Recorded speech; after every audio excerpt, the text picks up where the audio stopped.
할렐루야. 오늘도 주의 큰 은혜가 우리 모두에게 함께 하시 바랍니다. 자, 오늘은 표대를 향하여 달려가노라 라는 제목으로 또 함께 은혜를 나누고자 합니다. 2024년도 새해가 밝았습니다. 오늘 우리는 새해 첫 번째 주일 예배를 신년 감사 주일 예배로 하나님 앞에 드리고 있습니다.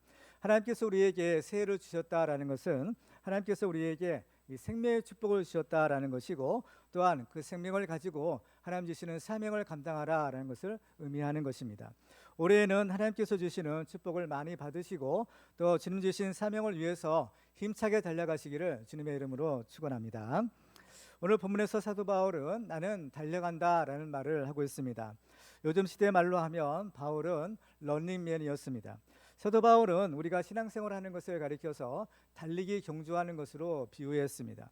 달린다라는 것은 열정을 가지고 다른 사람보다 더 열심히 노력하는 것을 의미합니다. 그래서 이 달리는 사람에게는 항상 좋은 보상이 주어지는 것을 보게 됩니다. 그래서 일상에서도 올림픽 경주에서 우승한 선수는 그 승리에 그 월계수 면류관을 주는 것을 보게 되죠. 따라서 우리들도 하나님 앞에서 우리가 받아야 될 상이 있는데, 그것은 바로 하나님께서 우리에게 약속하신 의의 면류관, 생명의 면류관입니다. 오늘 본문에서 바울은 하나님이 주시는 그 상을 바라보고 달린다라는 말을 했습니다. 오늘 말씀을 통해서 우리도 열심히 달려가서 하나님께서 주시는 그 상급을 받고 또 생명의 면류관을 받는 축복의 주인공들 되시기를 주님의 이름으로 축원합니다. 그러면 우리는 어떻게 해야 이 달려갈 길을 다 달려가고 믿음의 승리를 거두고 하나님이 약속하신 그 상급을 받을 수 있을까요? 오늘 본문을 통해서 몇 가지 비결을 살펴보고 또 함께 은혜를 나누고자 합니다. 첫 번째로 우리는 나의 사명을 위해서 달려야 된다라는 것입니다. 오늘 본문에서 바울은 자기가 무엇을 잡으려고 달려가는지 12절에서 이렇게 말합니다. 12절 말씀을 같이 읽겠습니다. 시작. 내가 이미 얻었다함도 아니요 온전히 이루었다함도 아니라 오직 내가 그리스도 예수께 잡힌 바 된 그것을 잡으려고 달려가노라. 아멘. 여기서 바울은 내가 그리스도 예수께 잡힌 바 되었다라고 말합니다. 이 문장의 문법적인 형태는 수동태입니다. 그러니까 바울은 예수님께 붙잡힌 사람이었던 것입니다. 예수님께 붙잡혔다라는 것은 바로 예수님이 그를 택하여 주셨다라는 것을 의미합니다. 바울이 예수님을 택한 것이 아니라 예수님이 바로 바울을 먼저 택하여 주신 것입니다. 바로 이것이 하나님의 은혜입니다. 우리가 하나님을 알지 못했을 때 하나님께서는 우리를 먼저 택하여 주신 것입니다. 하나님께서 우리를 택하신 은혜에 대해서 사도 바울은 에베소 1장에서 이렇게 증언합니다. 찬송하리로다. 하나님 곧 우리 주 예수 그리스도의 아버지께서 그리스도 안에서 하늘에 속한 모든 신령한 복을 우리에게 주시되 곧 창세 전에 그리스도 안에서 우리를 택하사 우리로 사랑 안에서 그 앞에 거룩하고 흠이 없게 하시려고 그 기쁘신 뜻대로 우리를 예정하사 예수 그리스도로 말미암아 자기 아들들이 되게 하셨으니라고 하십니다. 하나님께서 우리를 창세 전부터 택하여 주셔서 예수 그리스도 안에 하나님의 자녀들이 되게 하셨다라는 것입니다. 우리 사람은 본래 하나님을 섬기는 존재로 지음을 받았습니다. 그래서 하나님께서 우리를 택하신 까닭은 그 하나님을 섬기도록 하기 위함인 것입니다. 오늘 본문에서 사도 바울이 예수님께 붙잡힘을 받은 것도 예수 그리스도의 종으로서 하나님을 섬기도록 하기 위함인 것입니다. 여기서 중요한 것은 우리가 누구에게 붙잡히느냐라는 것입니다. 바울처럼 예수님께 붙잡히면 예수 그리스도의 종이 되지만, 어떤 사람은 귀신에게 사로잡혀서 일평생 마귀의 종노릇을 하다가 지옥에 가는 사람도 있는 것입니다. 그래서 하나님의 택하심을 받고 예수님께 붙잡힌 사람이 복이 있는 사람입니다. 여러분은 어떻습니까? 하나님께서는 바울만 택하여 주신 것이 아니라 바로 우리도 또한 택하여 주신 것입니다. 베드로전서 2장 9절에 보면 그러나 너희는 택하신 족속이요 왕같은 제사장들이요 거룩한 나라요 그의 소유가 된 백성이다 라고 선언하고 있습니다. 이 사실을 믿으시기 바랍니다. 이 세상에 사는 동안에 내가 누구냐, 또 나의 정체성을 분명히 아는 것은 매우 중요한 일이 아닐 수가 없습니다. 그래서 우리 예수를 믿는 우리들은 하나님의 사랑받는 자녀요 또 예수님께서 택하신 충성된 종인 것을 믿으시기 바랍니다. 우리의 존재에 대해서 이사야서 43장에서는 이렇게 말씀합니다. 은혜의 말씀을 우리 같이 읽도록 하겠습니다. 시작. 야곱아 너를 창조하신 여호와께서 지금 말씀하시느니라. 이스라엘아 너를 지으신 이가 말씀하시느니라. 너는 두려워하지 말라. 내가 너를 구속하였고 내가 너를 지명하여 불렀나니 너는 내 것이라. 내가 물 가운데로 지날 때에 내가 너와 함께 할 것이라. 강을 건널 때에 물이 너를 침몰하지 못할 것이며 내가 불 가운데로 지날 때에 타지도 아니할 것이요 불꽃이 너를 사르지도 못하리니 대저 나는 나 여호와 내 하나님이요 이스라엘의 거룩한 이요 내 구원자임이라. 아멘. 그렇습니다. 하나님께서는 우리를 택하셔서 바로 하나님의 소유로 삼으시고 하나님의 백성, 하나님의 자녀로 삼아 주신 것입니다. 그런데 처음부터 이 야곱이 하나님의 택함을 받은 것은 아니었습니다. 여기서 보면 야곱아라고 말씀하시고 또 이스라엘아라고 말씀하시는 겁니다. 본래 야곱은 바로 하나님께서 그를 정말 택하여 주시고 그를 붙잡으시려고 했지만 이 야곱은 미꾸라기처럼 이 하나님의 손아귀에서 항상 빠져나가고 도망만 다니던 사람이었던 것입니다. 그랬던 이 야곱이 야복 강가에서 이제 그 하나님을 만나고 그 한두 뼈가 부러지는 그러한 정말 그 정도의 그런 각오와 결단으로 하나님 앞에 기도했을 때 그 야곱의 이름이 이스라엘이라는 이름으로 바뀌게 되는 것입니다. 정말 예수님은 누구를 택하여 주시고 누구는 택하여 주시지 않느냐 이렇게 말할 필요가 없습니다. 예수님은 우리 모두를 사랑하시고 다 우리를 택하셔서 주님의 충성된 종을 삼기를 원하고 계시는 것입니다.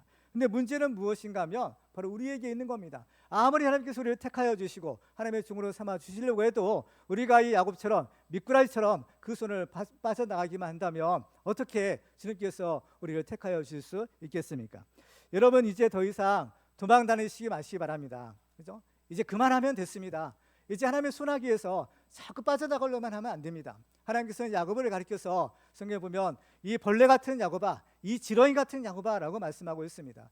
하나님의 손에서 벗어나려고 하면 하나님 앞에서는 이 지렁이와 같고 벌레와 같은 미천한 존재밖에 되지 않습니다. 그러나 이 야곱이 변하여 이스라엘이 되었던 것입니다. 이제 우리는 더 이상 이 하나님께 앞에 도망다니지 말고 하나님께 붙들림을 받는 사람이 되어야 하는 것입니다.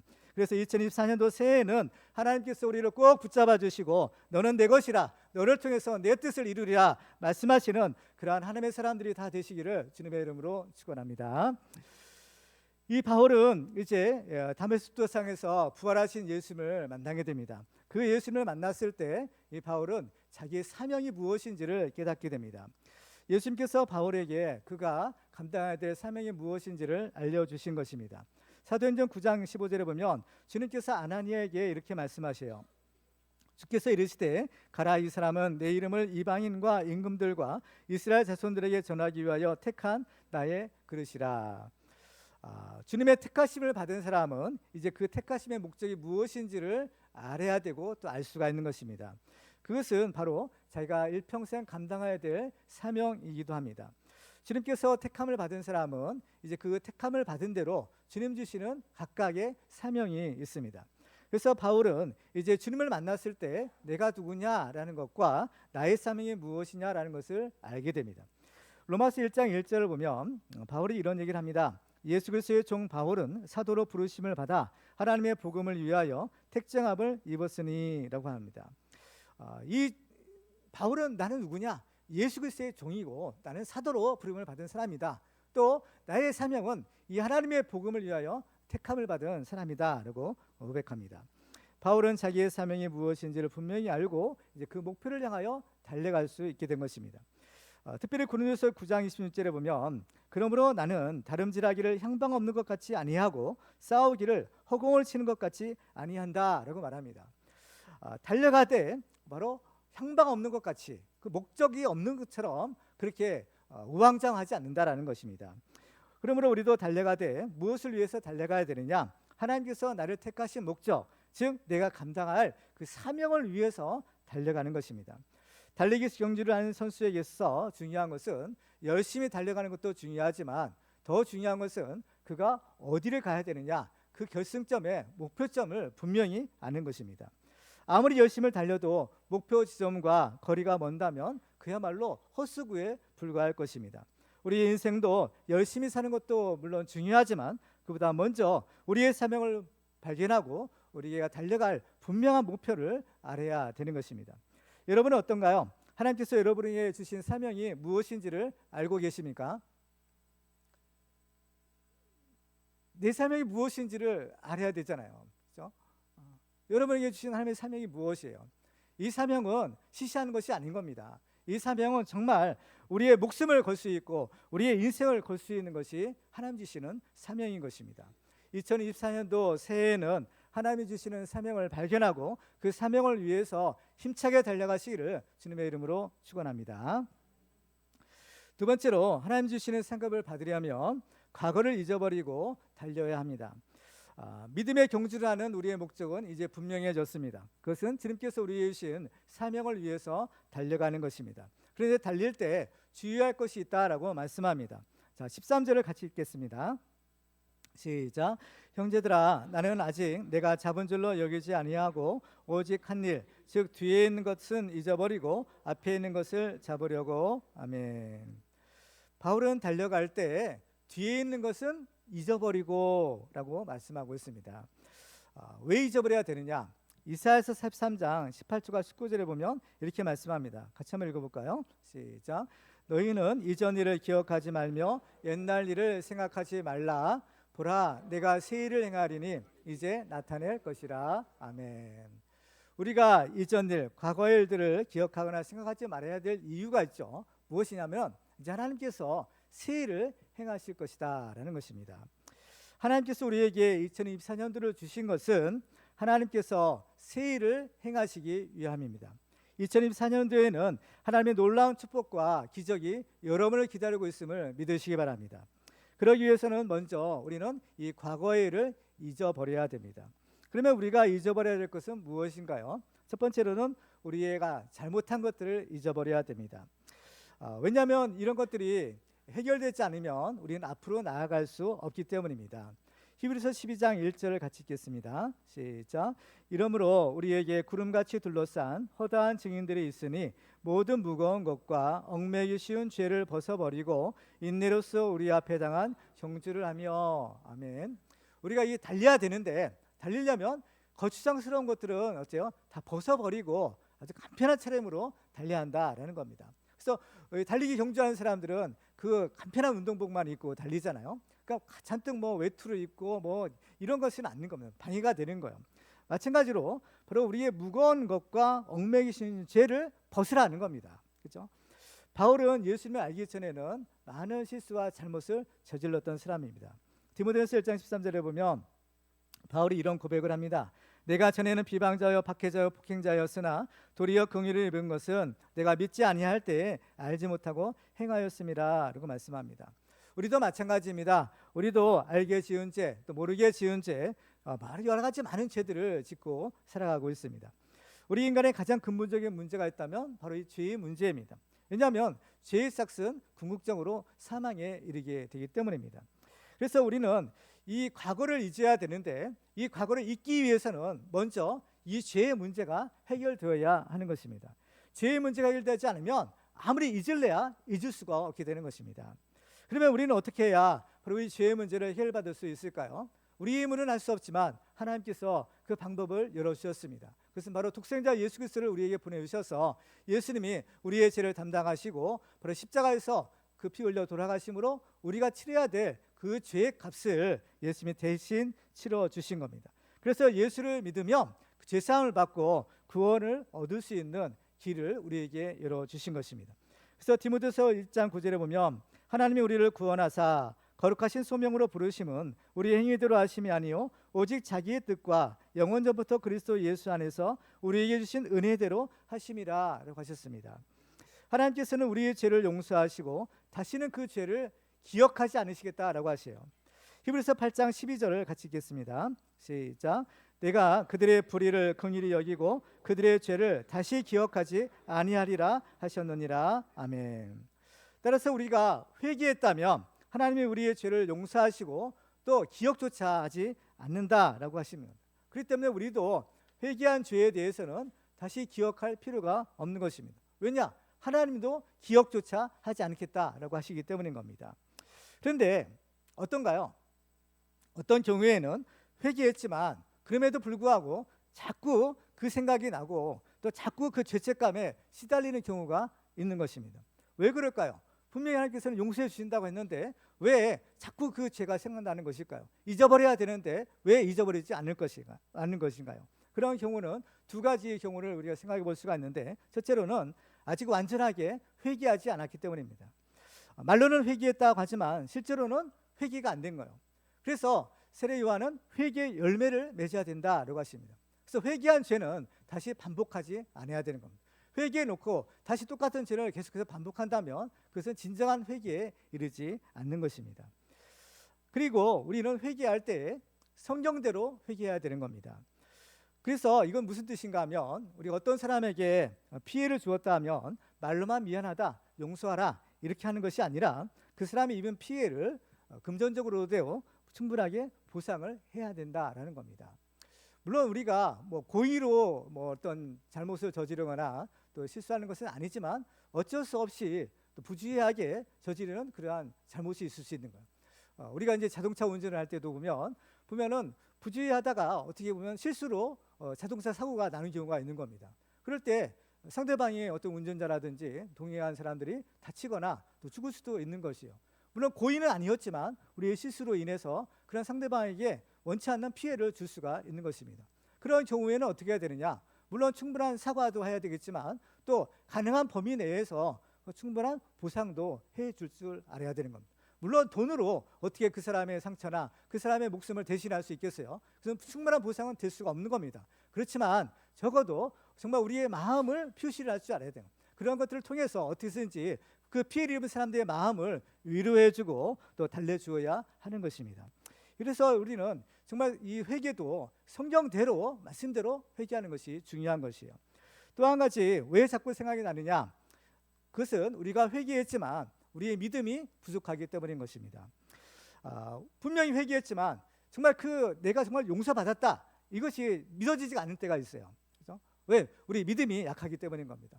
내가 이런 죄를 졌는데 이런 죄도 용서받을 수 있을까? 이런 죄는 용서받을 수 없을 거야. 이런 어떤 생각인 거죠. 그렇지만 이것은 어때요? 우리가 믿음을 가져야 되는 겁니다. 어떻게 믿음을 갖느냐? 하나님의 말씀에 근거한 그 약속을 우리가 믿어야 되는 것이에요. 요한일서 1장 9절에 보면 이렇게 말씀합니다. 우리 같이 한번 읽어볼까요? 시작.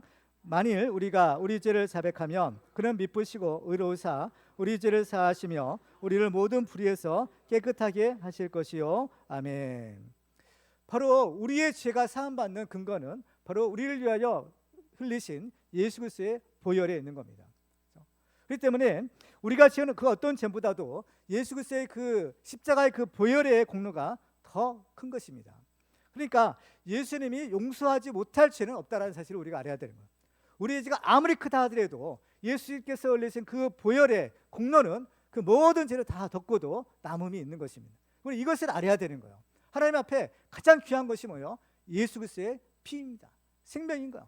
그래서 예수의 피가 우리의 모든 죄를 다 사함받을 수 있는 그러한 하나님의 능력이 되는 겁니다. 이 사실을 믿어야 되는 거예요.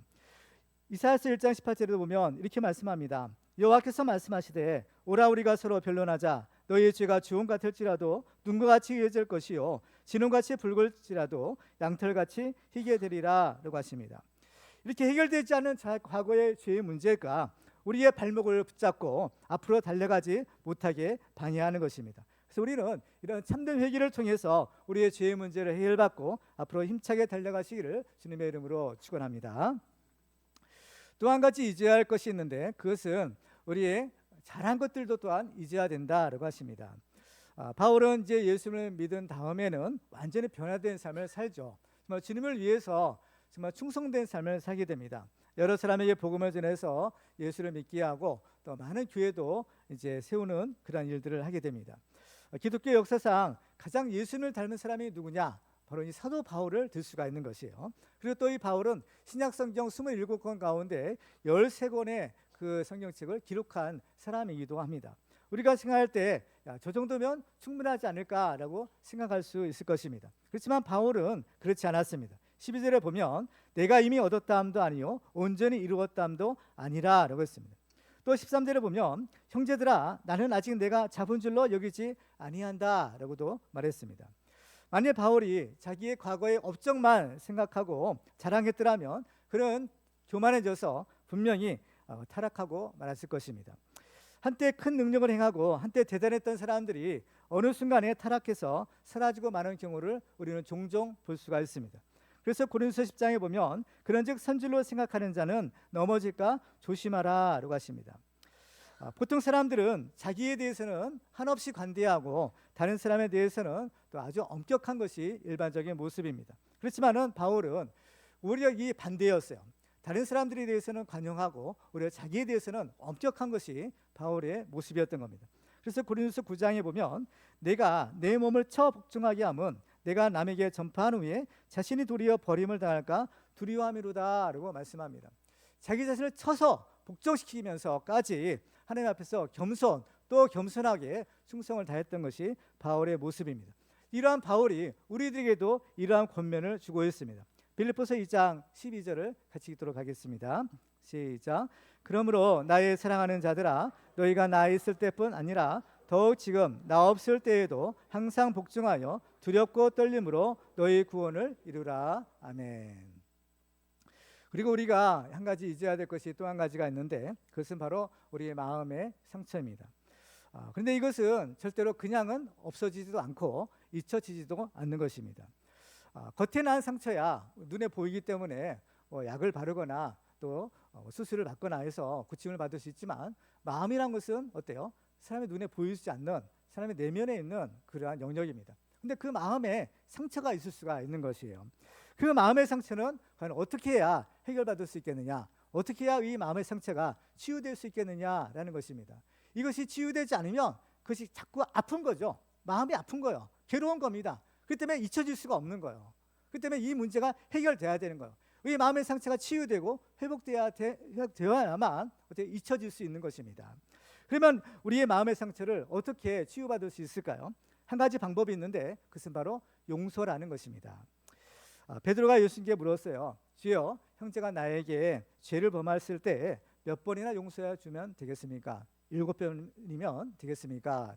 근데 예수님의 대답은 무엇이었나요? 마태복음 18장 22절에 보면 예수께서 이르시되 내게 이르노니 7번뿐 아니라 7번을 70번까지라도 할지니라. 무한 용서를 베풀라는 겁니다. 정말 우리에게는 용서할 수 없는 사람들이 있을 수 있어요. 정말 나에게 마음의 상처를 주고 모독을 주고 정말 우리를 아프게 하고 손해주게 하는 그러한 원수 같은 그러한 사람들이 있을 수 있는 겁니다. 그러한 사람들을 어떻게 용서할 수 있을까? 왜 주님은 그 사람들을 용서하라고 하시는 것일까? 먼저는 하나님이 먼저 우리를 용서해 주셨기 때문인 것입니다. 예수님이 우리를 위해서 먼저 이 용서를 베풀어 주셨고 또 용서를 베푸는 것은 바로 나를 위한 것인 거예요. 용서를 하지 않으면 어때요? 자꾸 그것이 가시가 되는 겁니다. 그 가시는 물론 상대방도 찌르는 것이지만 그 가시는 나 자신도 찌르는 가시가 되는 것이에요. 그렇기 때문에 정말 우리는 상대방을 용서해주고 잊어버리는 것이 은혜인 것입니다. 원수가 있는 것도 하나님께 맡기라 하셨잖아요. 만약 설령 억울한 일이 있을 때에도 그 문제는 하나님께 맡겨버리는 것입니다. 그 문제를 내가 해결하려고 하면 오히려 나 자신이 다칠 수도 있는 거죠. 그렇기 때문에 이러한 문제들은요 하나님께 맡기는 것이 최고 좋은 방법입니다. 그런데 이것이 잘 안 되잖아요. 그렇기 때문에 이 성령의 위로하심이 있어야 되는 겁니다. 성령께서 우리에게 오셔서 우리의 상처난 마음을 보듬어 주시고 우리 상처난 마음들을 어때요? 주님께서 싸매 주시는 거예요. 그러면 우리의 마음이 회복될 수 있는 겁니다. 그죠? 상처가 회복되면 잊어버릴 수 있는 것이에요. 그렇기 때문에 우리가 잊어버려야 될 것을 잊는 것이 하나님의 은혜인 것입니다. 이것은 아무리 우리가 잊을래야 잊을 수가 없는 거야. 그렇지만 하나님께서 다 치유해 주시고 용서해 주시고 회복시켜 주실 때 우리는 비로소 그것이 잊어버릴 수 있는 겁니다. 그렇기 때문에 잊어야 될 것을 잊는 것이 하나님의 은혜인 것을 믿으시기 바랍니다.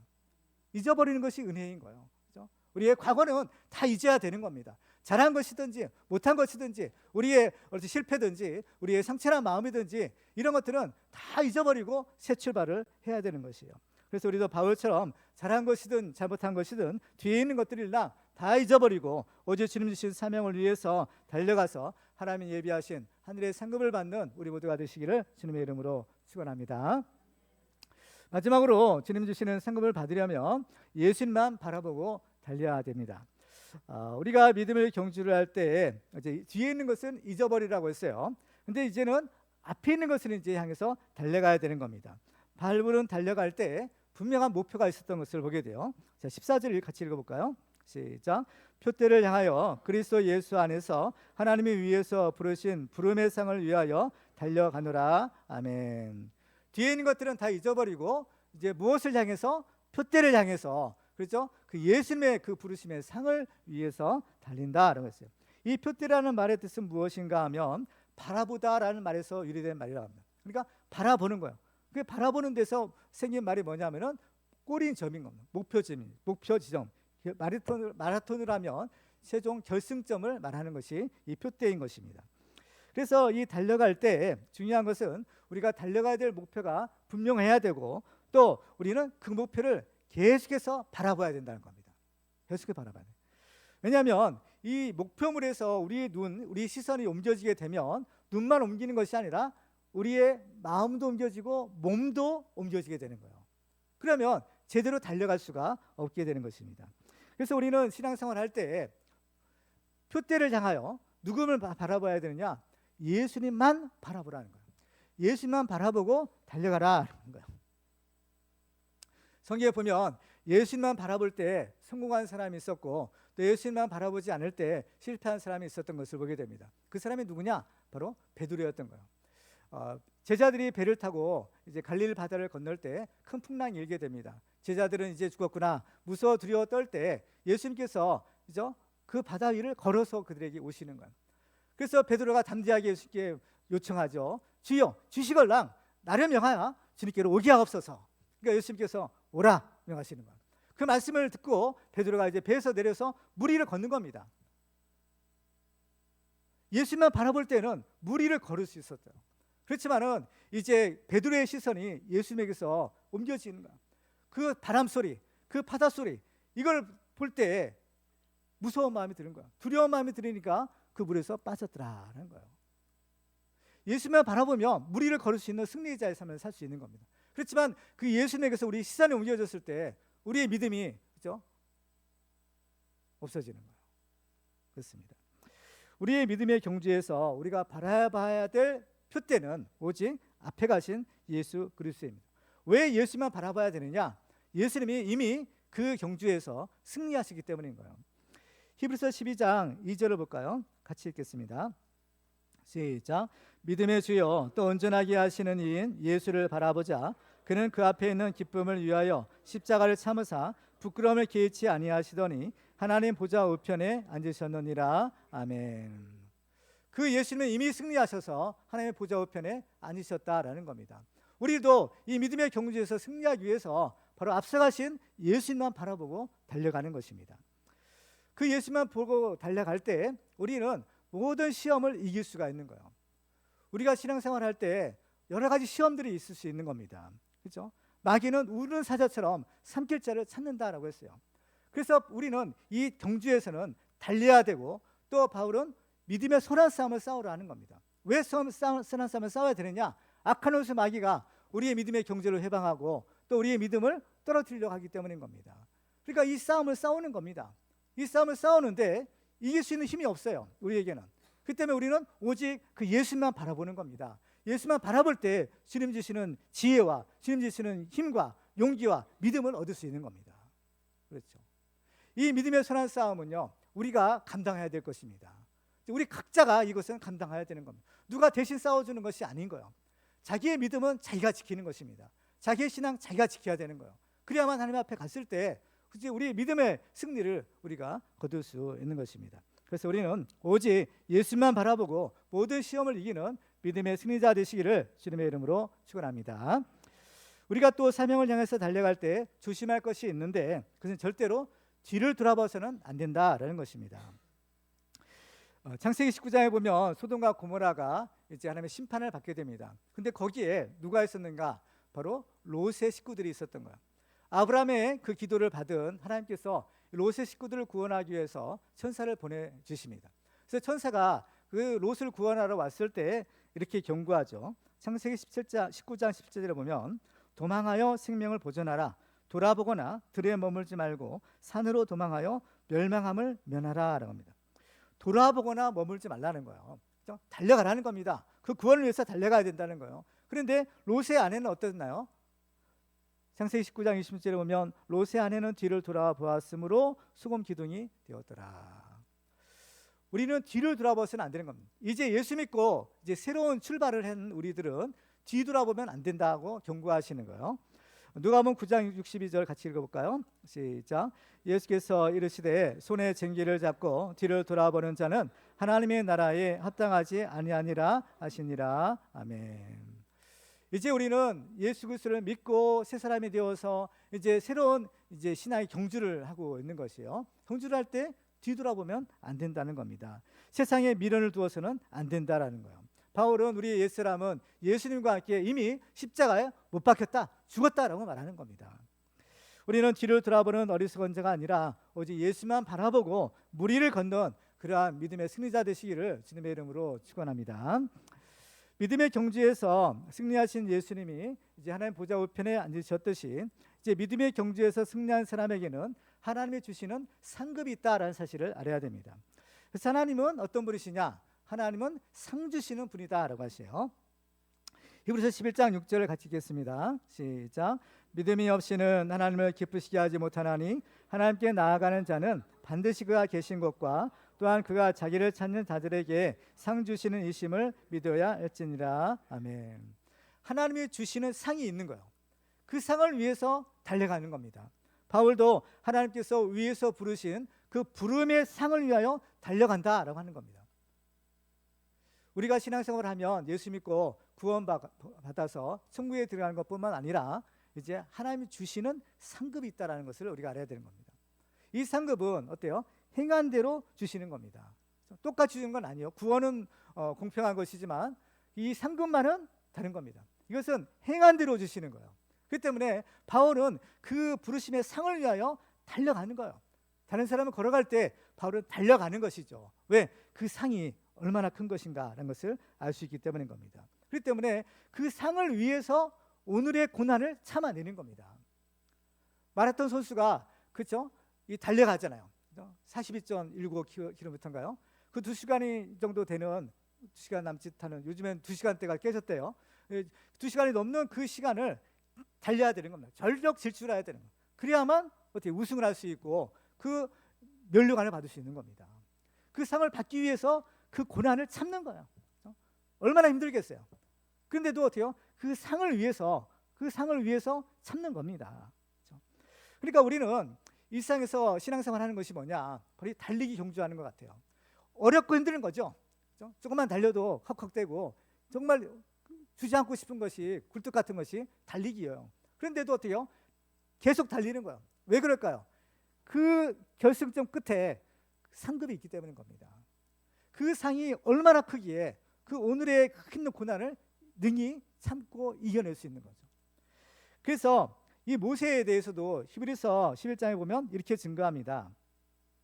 믿음으로 모세는 장성하여 바로의 공주의 아들이라 칭함받기를 거절하고 도리어 하나님의 백성과 함께 고난받기를 잠시 죄악의 낙을 누리는 것보다 더 좋아하고 그리스도를 위하여 받는 수모를 애굽의 모든 부하보다 더 큰 재물로 여겼으니 이는 상 주심을 바라봄이라. 그렇죠? 일상이 주는 부귀영화보다 하나님이 주시는 상이 더 좋은 것을 알았기에 기꺼이 그 오늘의 고난을 참아내는 겁니다. 그렇죠? 오늘 본문의 사도 바울도 이것을 알았던 거예요. 부활하신 예수를 만나고 나니까 진짜 좋은 것이 무엇이고 진짜 축복이 무엇인가를 깨닫게 된 것입니다. 그래서 빌립보서 3장 7절에 보면 오늘 보면 바로 앞부분이에요. 그러나 무엇이든지 내게 유익하던 것을 내가 그리스도를 위하여 다 해로 여길 뿐더러 또한 모든 것을 해로 여김은 내 주 그리스도 예수를 아는 지식이 가장 고상하기 때문이라. 내가 그를 위하여 모든 것을 잃어버리고 배설물로 여김은 그리스도를 얻고 그 안에서 발견되려 함이니 내가 가진 의는 율법에서 나는 것이 아니요 오직 그리스도를 믿음으로 말미암는 것이니 그 믿음으로 하나님께로부터 난 의라. 아멘. 그렇습니다. 정말 이 바울은 이 하나님이 주시는 이 축복이 이 상급이 진짜이고 이것이 가장 귀한 것이기 때문에 바로 제가 그렇게 귀하게 여겼던 모든 것들은 시시해진 겁니다. 왜? 진짜를 알았기 때문인 거예요. 지금까지 가지고 누구였던 것, 제가 소중하게 여겼던 것, 이것은 그 진짜에 비해 보니까 아무것도 아닌 거예요. 그래서 마치 배설물처럼 기꺼이 버릴 수 있었다라는 것입니다. 버릴 수 있었던 것은 더 좋은 것을 발견했기 때문인 겁니다. 그 부르심의 상을 위해서 그래서 다 버리고 달려가는 거예요. 그렇죠? 우리가 새로운 한 해가 되면 저마다의 새로운 목표를 세우고 그렇죠? 새해를 시작하게 됩니다. 그렇지만은 어때요? 연말이 되어서 그 세운 목표를 이렇게 점검해 보면 그 목표를 제대로 이룬 사람은 아주 극소수에 불과한 것입니다. 왜 그럴까요? 그 목표를 달성하기 위해서는 치러야 될 대가가 있는데 대부분은 그 대가를 치르지 않기 때문인 것입니다. 우리도 마찬가지인 겁니다. 우리도 주님의 부르시는 그 상을 위해서 달려가는데 그 상급을 얻기 위해서는 우리도 치러야 될 대가가 있는 것이죠. 그 주님 주신 사명을 위해서 우리의 헌신이 필요하고 우리의 모든 것을 바치는 그러한 헌신이 필요하다라는 것입니다.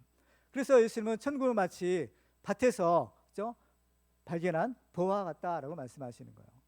그 보화, 우연하게 발견했지만 이 보화가 얼마나 좋은 것인 것을 알았기에 자기의 전 재산을 팔아서 그 보화를 얻기 위해서 그 땅을 샀더라라는 겁니다. 천국이 마치 이와 같다라고 말씀하시는 겁니다. 우리가 이 세상에서 주님을 섬기고 또 신앙생활을 하는 것은 마치 이와 같은 것입니다. 그 보화를 얻기 위해서 바로 오늘의 우리의 모든 것들을 다 희생할 수 있는 것이죠. 주님께서는 행한 대로 갚아주신다고 하셨고 우리 믿는 자들에게 구할 것은 충성이라 하셨습니다. 어디까지 충성해야 되느냐? 어디까지 주님을 위해 헌신해야 되느냐? 요한계시록 2장에 보면 내가 죽도록 충성하라. 그리하면 내가 생명의 관을 내게 주리라 하셨어요. 죽도록 충성하는 겁니다. 바울은 바로 죽도록 충성했던 대표적인 사람이었어요. 오늘 사도행전 20장 24절에 보면 내가 달려갈 길과 주 예수께 받은 사명 곧 하나님의 은혜의 복음을 증언하는 일을 마치려 하면은 나의 생명조차 조금 더 귀한 것으로 여기지 아니하노라 하는 것. 자기 생명보다 더 소중한 것이 무엇일까요? 이 생에 자기 생명보다 더 소중한 건 아무것도 없는 겁니다. 그렇지만은 이 바울은 자기 생명을 바쳐서 자기 생명보다 더 소중한 것이 하나님께서 주시는 그 사명, 바로 이 하나님의 은혜의 복음을 전하는 것이 가장 귀한 것이다라는 것을 알았던 겁니다. 왜 그럴까요? 바로 이 일을 행한 바로 바울에게는 하나님이 예비하신 놀라운 상급이 기다리고 있기 때문인 것입니다. 특별히 우리는 주님이 그 사명을 위해서 열심히 달려가야 되는 겁니다. 왜 그럴까요? 상급을 얻는 자들이 많지 않기 때문입니다.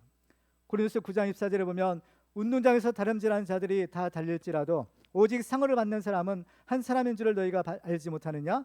너희도 상을 받도록 이와 같이 다름질하라 라고 하십니다. 그래서 바울은 마침내 이 믿음의 경주의 승리자가 된 거예요.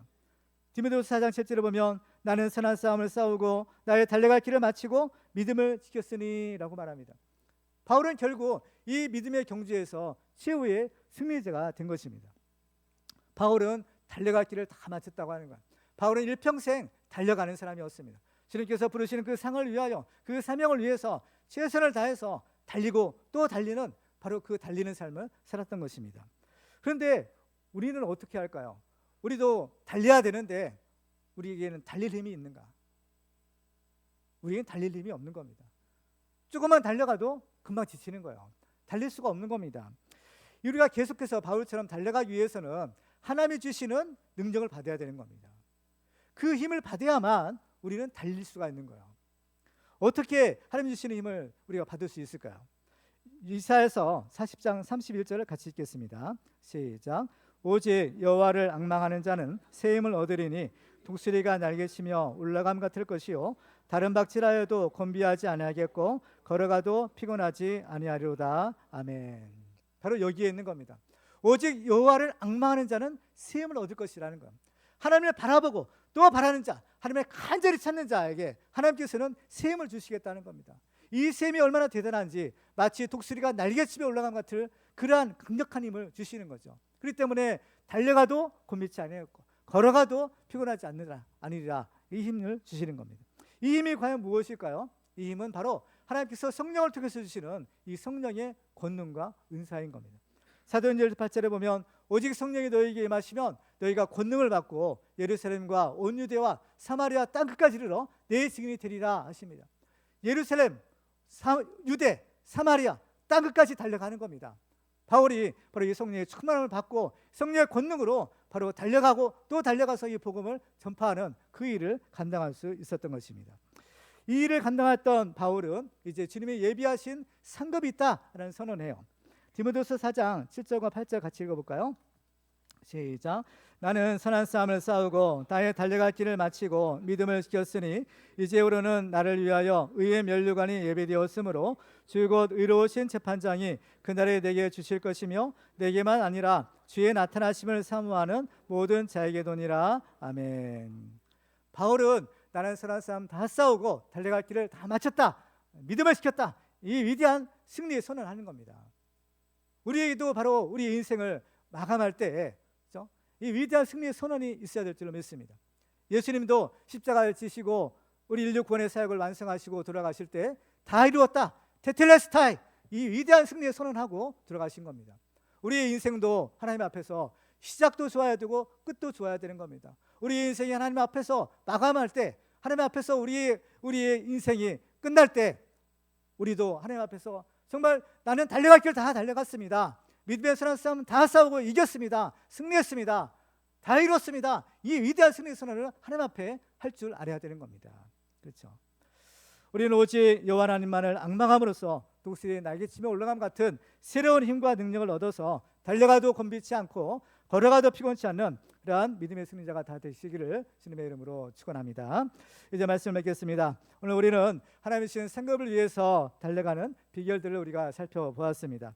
정말 달려갈 길 다 달려가 믿음의 승리를 거둔 바울은 이제 내게만 아니라 주의 나타나심을 사모하는 모든 자에게 바로 이 의의 면류관이 예비되어 있다라고 말씀합니다. 2024년도 새해에는 사도 바울처럼 그 표대를 향해서 달려가고 또 달려가서 하나님 주시는 의의 면류관, 생명의 면류관을 쓰는 우리 모든 믿음의 승자들 되시기를 주님의 이름으로 축원합니다.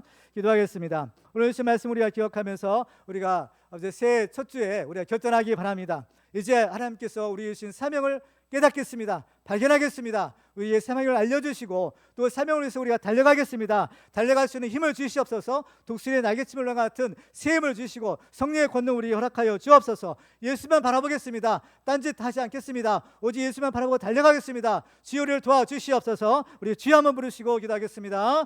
주여.